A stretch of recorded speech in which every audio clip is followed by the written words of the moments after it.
everyone, welcome back to Kevin Reviews. Again, if you clicked on this the first time, I this is the month of October with Halloween. I have these up, these decorations up for that matter. But today I'm not doing anything Halloween related. But I don't want to take these down and put them back up again, just for whenever I'm doing anything Halloween horror related. So for this month, um, it's just going to be normal lighting. Um, in this case, you clicked on this.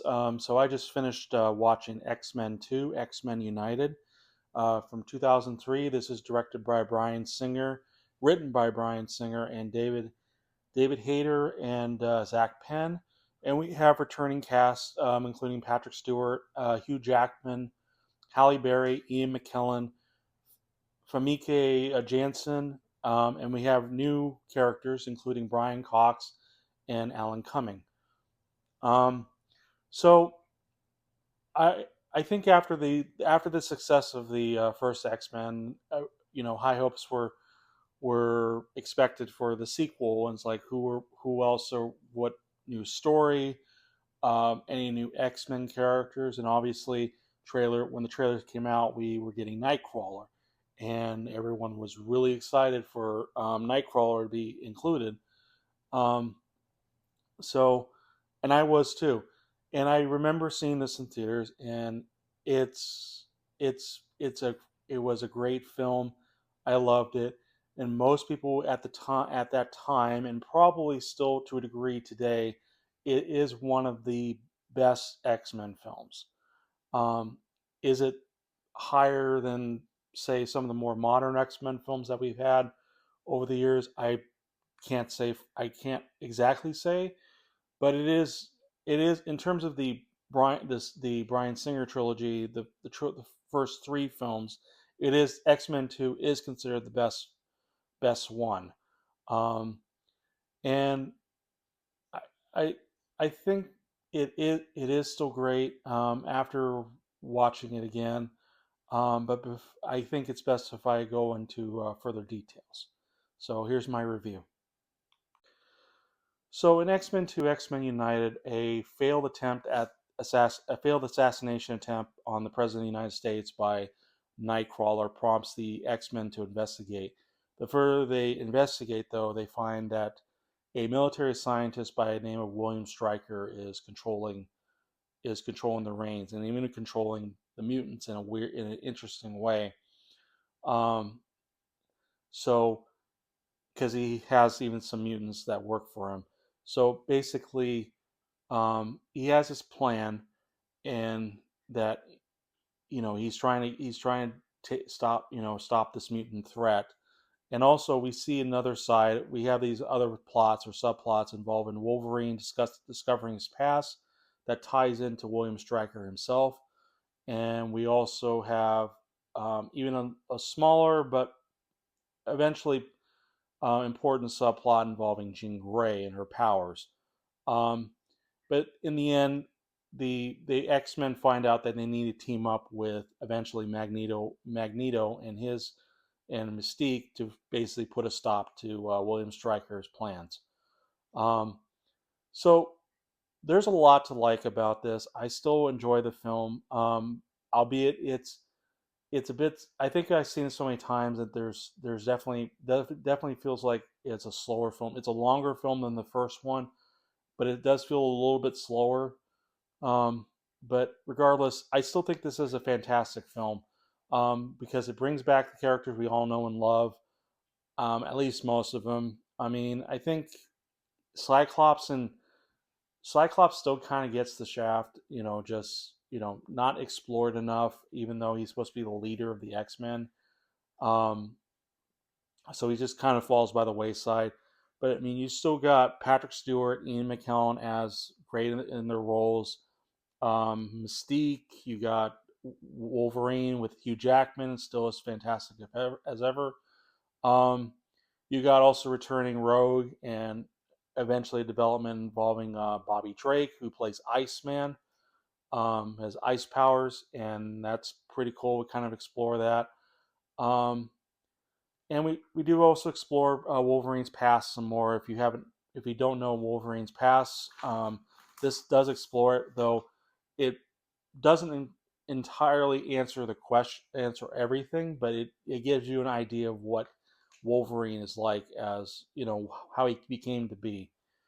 So, um, but yeah, there's still great actors, and then of course we have Alan Cumming as Nightcrawler, who is, I think, the best, one of the best parts about the film is just the design, the look of Nightcrawler himself.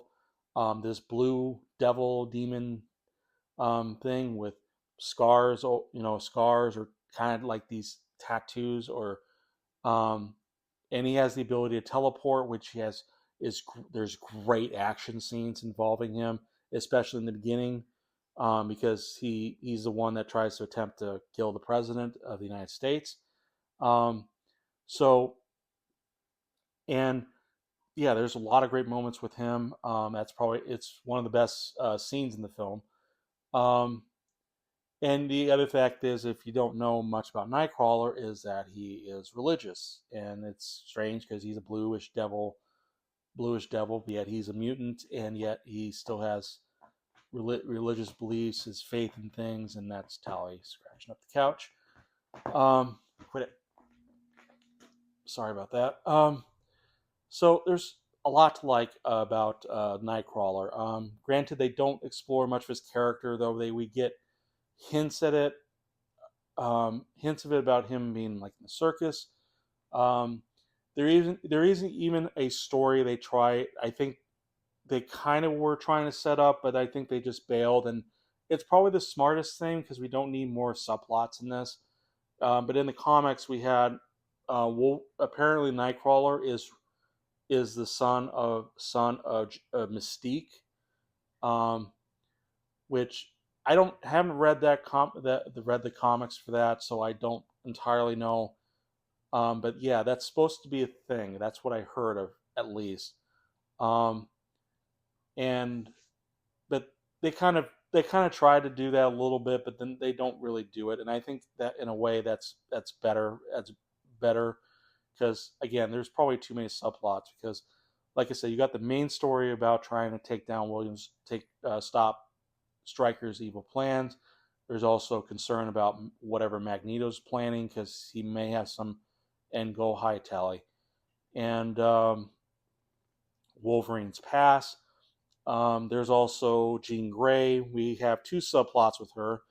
One involving the love triangle between her and Wolverine and Cyclops. And frankly, with Cyclops being kind of just a boring character, even in the first one, just like get with Jean Grey, get with Logan anyway, because he's much more explored. But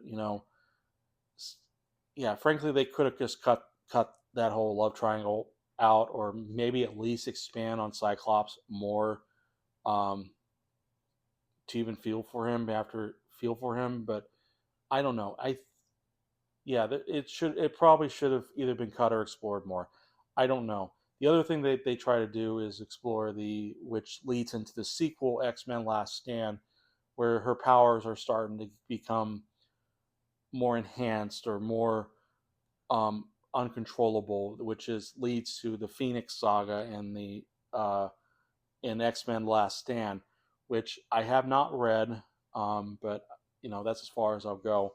So there's that subplots. There's also moments where the film could have been trimmed down. There's like one scene involving the X-Men in the jet trying to get away from other jets. I mean, it's cool. It's kind of cool uh, action scene, but you frankly you cut it, you don't really miss anything.